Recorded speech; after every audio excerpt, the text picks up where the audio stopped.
A'udzu billahi minasyaitonir rajim. Bismillahirrahmanirrahim. Assalamualaikum warahmatullahi wabarakatuh. Bismillah, alhamdulillah, alhamdulillahi rabbil alamin. Wassalatu wassalamu ala asyrafil anbiya'i wal mursalin wa ala habibi qulubil alamin sayyidil Mustafa Muhammad sallallahu alaihi wa alihi wasallam. Pertama-tama marilah kita senantiasa memanjatkan puji dan syukur kehadirat Allah Subhanahu wa taala yang mana dengan taufiknya kita bisa kembali melanjutkan perkuliahan dengan materi pengantar usul fikih ini. Salam dan salawat senantiasa pula tercurahkan kepada baginda Rasulullah sallallahu alaihi wa alihi wasallam, pada ahlul bait beliau, para masmin, salamullah alaihim ajmain. Mudah-mudahan kita semua kelak memperoleh syafaat dari beliau-beliau, amin ya rabbal alamin. Baik teman-teman sekalian, pada sesi kali ini kita masuk sesi yang ke-10, di mana di sesi ini kita akan membahas tentang sejarah ilmu fikih. Tentunya sejarah ilmu fikih ini sedikit banyaknya kita semua tentu mengetahui. Artinya kita sebagai seorang muslim memiliki pandangan atau wawasan terkait dengan fikih ataupun sejarahnya. Nah, di kesempatan kali ini kita akan mencoba untuk menguraikan beberapa hal yang berkaitan dengan sejarah ilmu fikih ini. Karena kita tahu dan kita menyadari bahwa setiap pengetahuan itu tentunya punya latar belakang, tentunya punya sejarah masing-masing. Nah, demikian pula dalam ilmu fikih itu juga memiliki sejarah, di mana para pakar ilmu fikih mencoba membagi sejarah usul fikih, sejarah ilmu fikih itu menjadi, di sini kita membaginya menjadi 3 bagian, di mana bagian pertama itu adalah kita sebut dengan era tasyri'. Yang kedua adalah era fikih ahlu sunnah atau sunni, dan yang ketiga adalah era fikih syiah. Nah, masing-masing ini punya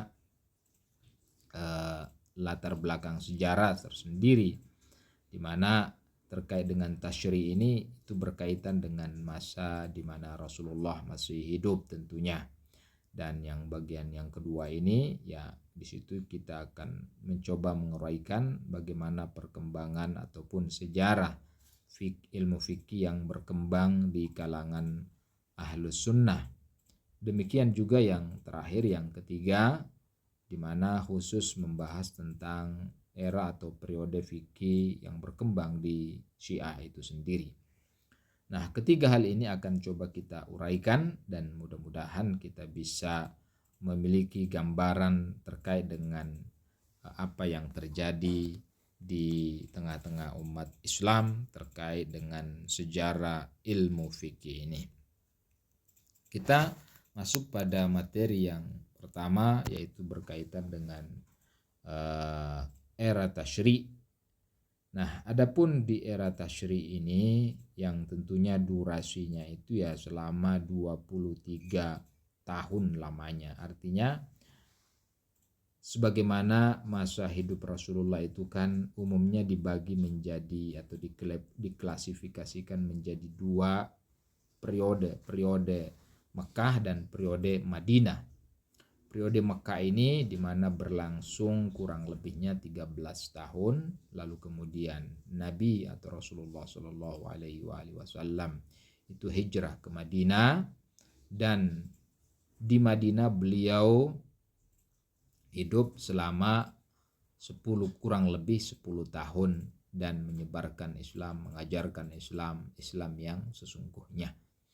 Di sana kedua periode inilah yang menjadi tolok ukur di dalam sebuah, mungkin sebagian kelompok membagi 2 periode ini sebagai periode dakwah dalam proses penyebaran Islam dalam tahap dakwah beliau.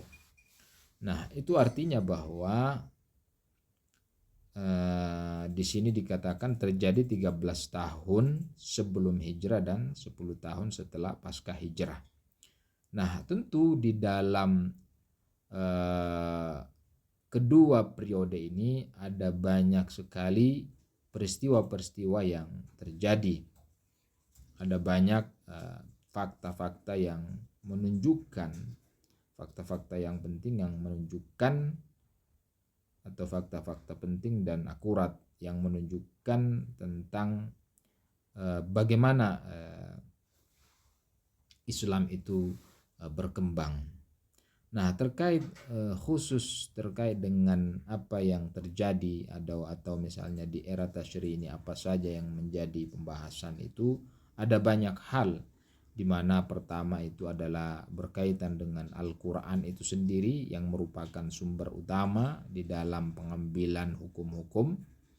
Tentu pada periode itu, pada masa tasyri, kita mengetahui bahwa karena Rasulullah masih hidup di tengah-tengah umat kaum muslimin, di tengah-tengah umat manusia, maka tentunya dengan mudah mereka bisa berkonsultasi langsung, menanyakan langsung apa yang atau persoalan yang mereka hadapi.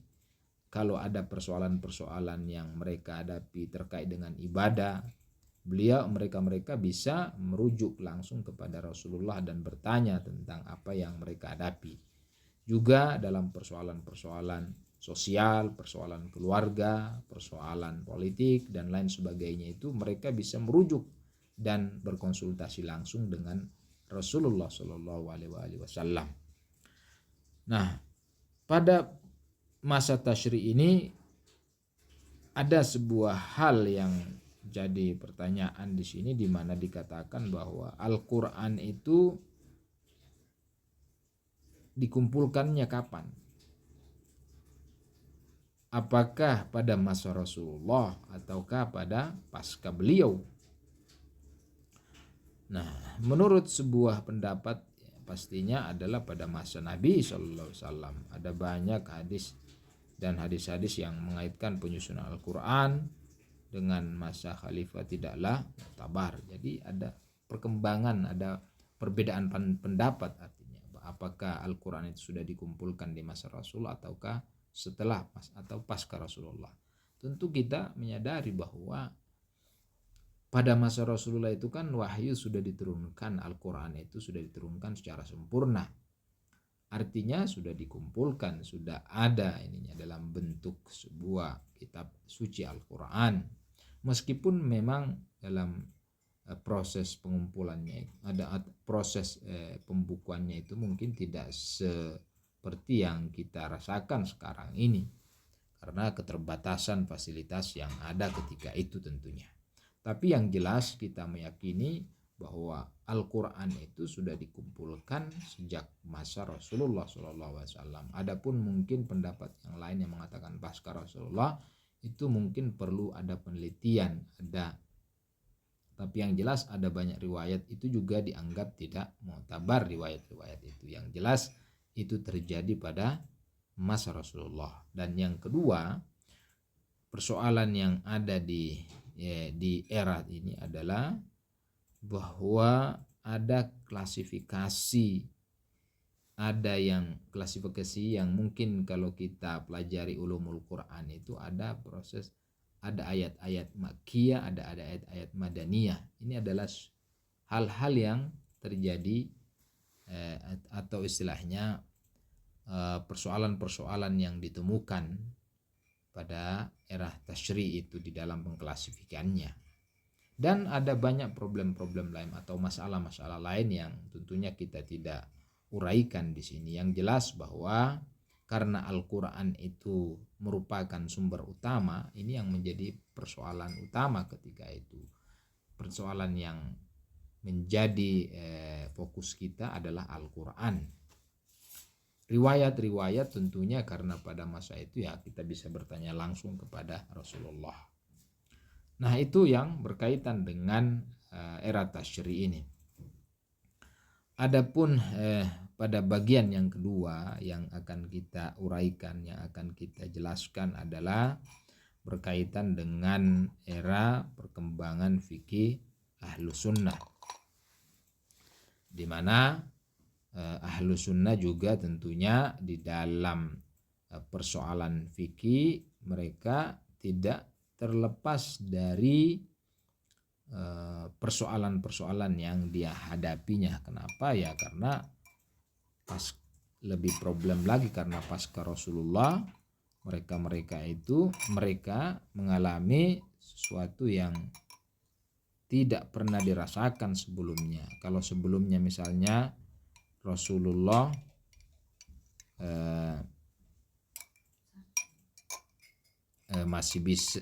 ketika Rasulullah masih hidup ya para sahabat, para pengikut atau kaum muslimin masih bisa berkonsultasi langsung. Tapi ketika Rasulullah SAW karena terjadi perbedaan pandangan di kalangan kaum muslimin sehingga terbagi menjadi berbagai macam kelompok, dan kelompok ada yang istilahnya kelompok Ahlus Sunnah, ada kelompok Syiah Imamiyah. Nah, masing-masing ini adalah menjadi penyebab terjadinya perbedaan di dalam rujukannya. Karena kalau bagi pengikut Syiah Imamiyah ini ya rujukannya kepada Rasulullah, pasca Rasulullah adalah para imam maksum. Sementara kalangan Sunni, kalangan Ahlus Sunnah, mereka merujuknya kepada para sahabat lalu seterusnya ke bawah. Namun yang menjadi persoalan adalah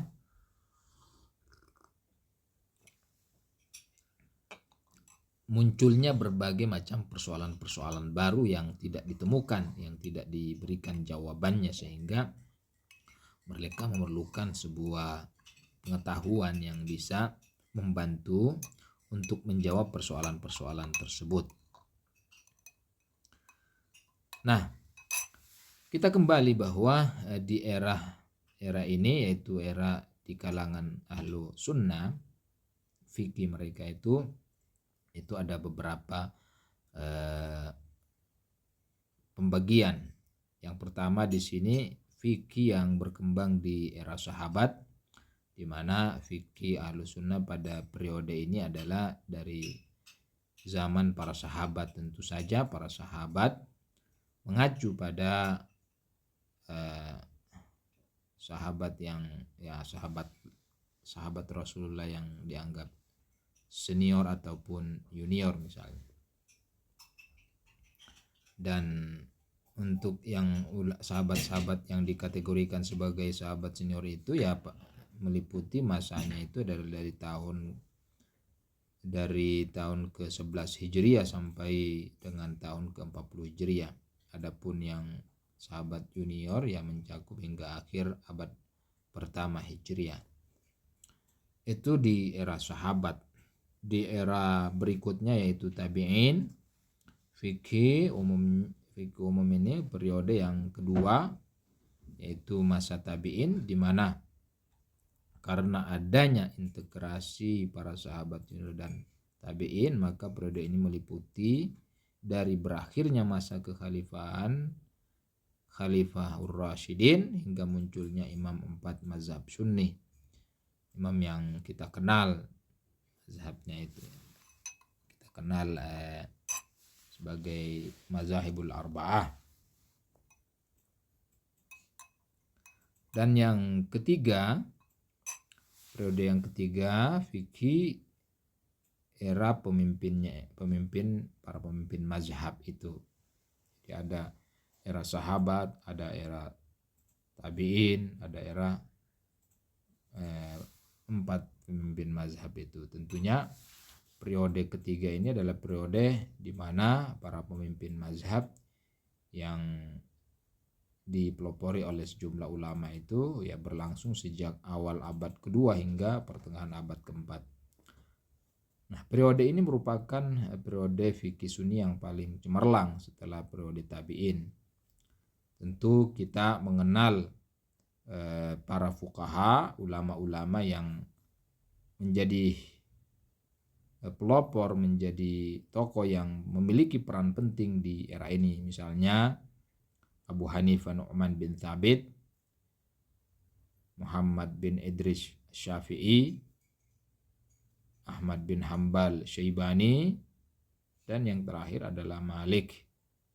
Nah, ini adalah tokoh-tokoh yang tentunya bagi pengkaji ilmu fikih tentunya sudah dikenal, sudah terkenal bagi mereka, sudah bukan hal yang asing lagi bagi mereka.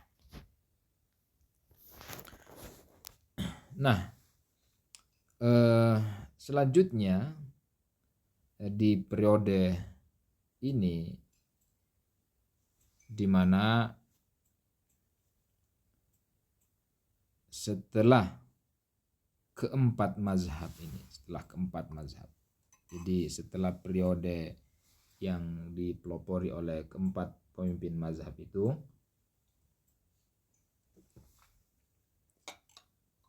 kemudian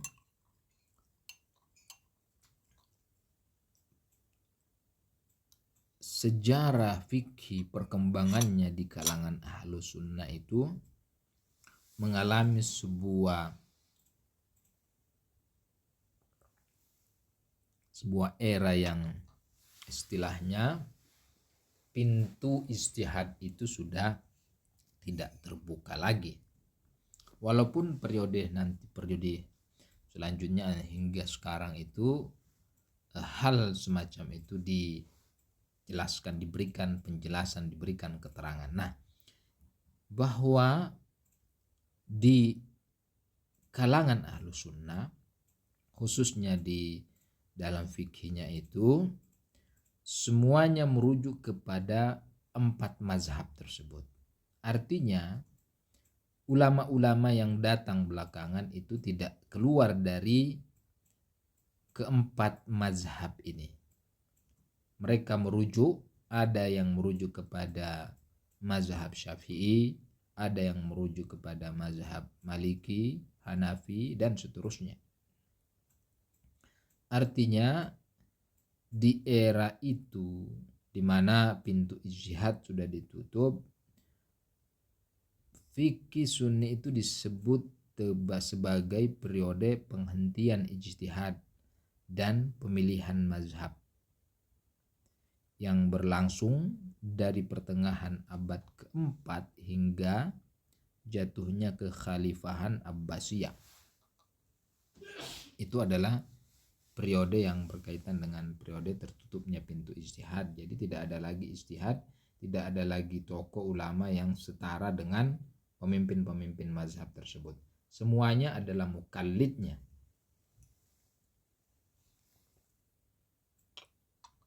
Nah itu. Adapun berikutnya yang kelima adalah periode taklid.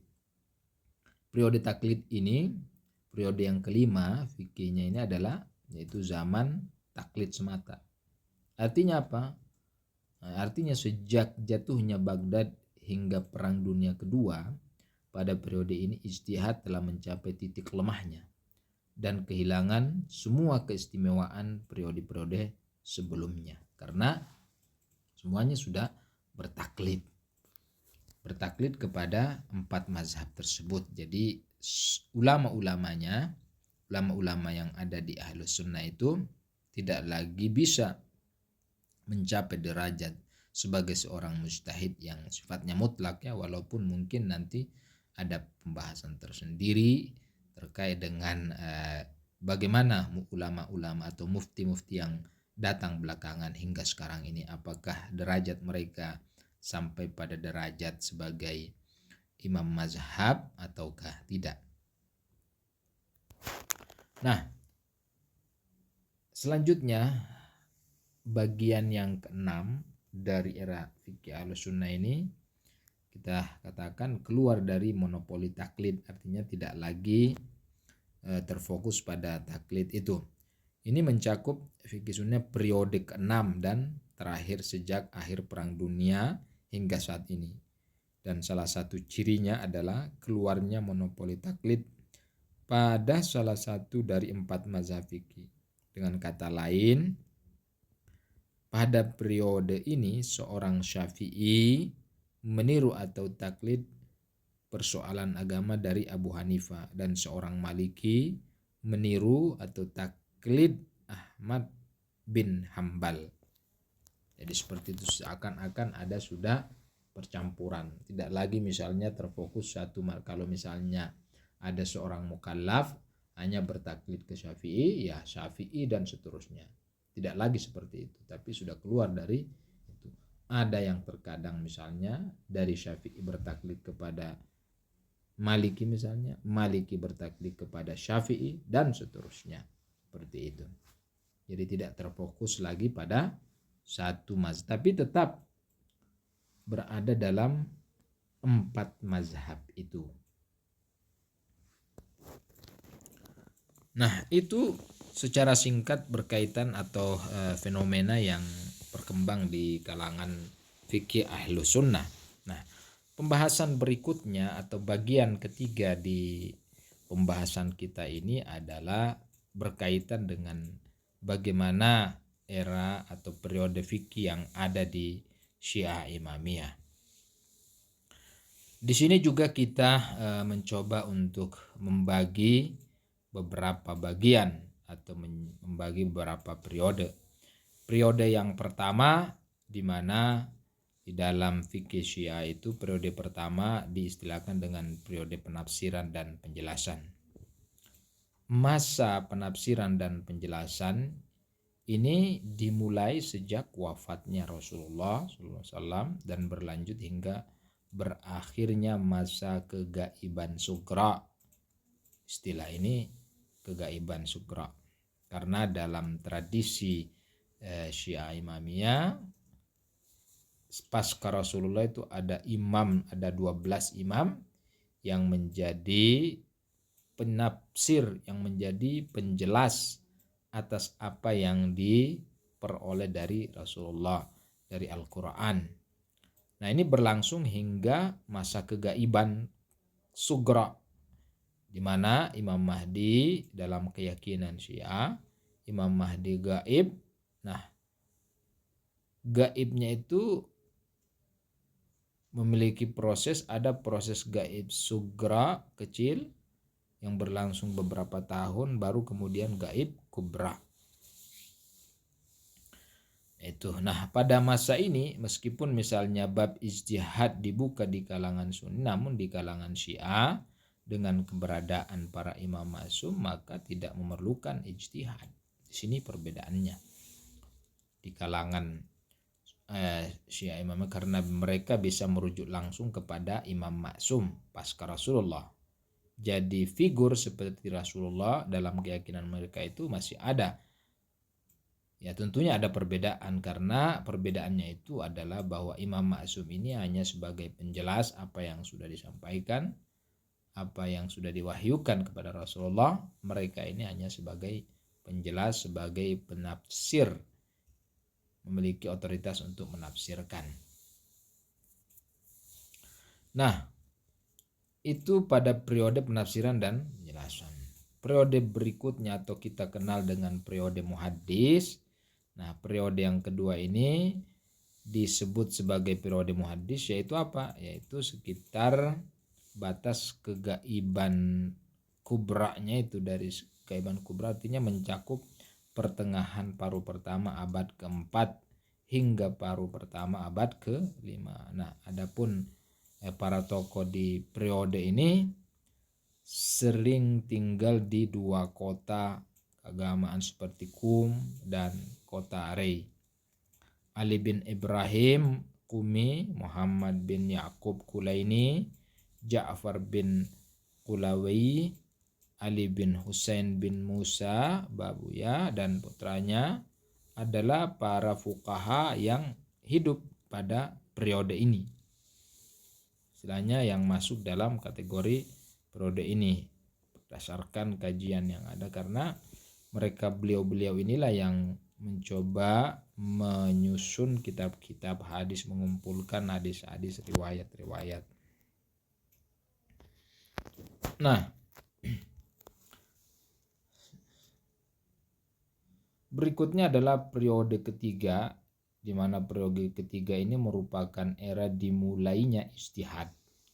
Jadi sudah lewat hadis periode ijtihad ini. Nah, Periode ini sejajar dengan periode sebelumnya dan dimulai dari awal mula kegaiban kubra atau kegaiban besar oleh Ibnu Aqil Omani dan Ibnu Junaid Askafi dan berlanjut selama kurang lebih 1,5 abad. Selain kedua tokoh tersebut, Ibnu Kulawai, Syekh Mufid, Syekh Murtada juga termasuk di antara para fuqaha, para ahli hukum yang hidup pada masa ini.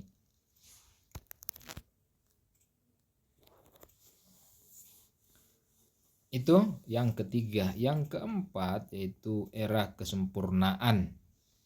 Nah, di era kesempurnaan fikih ini, periode keempat fikih lah istilah. Periode keempat ini, fikih Syiah disebut sebagai apa? Sebagai zaman kesempurnaan dan penerapan ijtihad.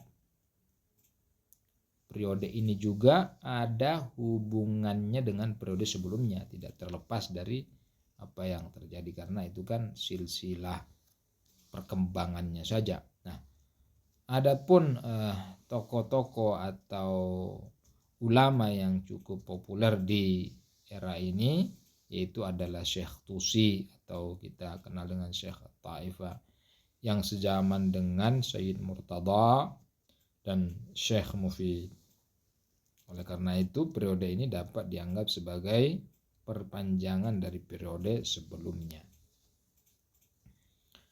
Berikutnya era kebangkitan mujtahid. Nah, era kebangkitan mujtahid ini di mana pembaharuan era gerakan mujtahid pembaruan adalah penamaan yang diberikan berdasarkan kondisi fikih Syiah periode ke-6 ini. Dan penggerak serta agen utama gerakan ini adalah Ibnu Idris Al-Hilli yang menyebabkan berakhirnya era stagnasi, tentunya dengan menulis sebuah kitab yang kitabnya itu dikenal kitab As-Sarair. Dan bercoba dan berupaya di sana beliau ini mencoba untuk mengkritik pandangan-pandangan Syekh Tusi. Karena kalau kita mau melihat apa yang terjadi dalam sejarah perkembangan baik di bidang usul maupun di bidang fikih itu di era Syekh Tusi itu dan seterusnya sampai 100 tahun berikutnya, 1 abad mungkin seperti itu seolah-olah terjadi stagnasi. Jadi seakan-akan semuanya bertaklid kepada Syekh Tusi dan tidak ada seorang pun ulama yang mencoba memberanikan diri untuk mengkritiki. Lalu muncul Ibnu Idris Hilli yang juga masih dari segi silsilah keturunannya masih ada ikatan kekeluargaan dengan Syekh Tusi. Inilah beliaulah yang kemudian menulis kitab Sarair ini dan berupaya untuk memberikan kritikan-kritikan terhadap pandangan-pandangan Syekh Tusi, dan dengan upaya inilah maka periode selanjutnya pasca beliau mulailah bermunculan ulama-ulama yang memberanikan diri untuk menyampaikan kritik terhadap pandangan-pandangan yang ditawarkan oleh Syekh Tusi. Nah, yang berikutnya adalah periode munculnya akhbariyin. Ini tidak jauh berbeda dengan apa yang terjadi dalam sejarah usul fikih. Nah, pada periode ketujuh ini yang disebut dengan zaman munculnya kelompok akhbariyin yang dipelopori oleh Muhammad Amin As-Sarabadi, yang beliau adalah salah satu ulama hadis yang sebenarnya menjadi penyebab berkembangnya paham akhbaris di kalangan Syiah Imamiyah. Berikutnya adalah era baru ijtihad. Nah, pada periode ini yang kita menurut pembagian kita ini adalah periode ke-8 adalah era baru ijtihad atau istinbat yang didirikan oleh Wahid Bahbahani yang kemudian disempurnakan oleh murid-muridnya. Mereka memberikan kehidupan baru bagi fikih yang ada atau berkembang di kalangan Syiah, tentunya dengan berupaya untuk mengkanter, berupaya untuk menjawab derasnya kritikan-kritikan yang disampaikan oleh kelompok Akhbari ini. Wahid Bahouni lah yang kemudian mencoba untuk menyampaikan kritikan kepada kelompok Akhbari ini, sehingga dengan upayanya itu maka periode ijtihad bisa kembali berjaya, kembali menjadi pelopor, kembali menjadi hal yang istilahnya mendominasi ketika itu.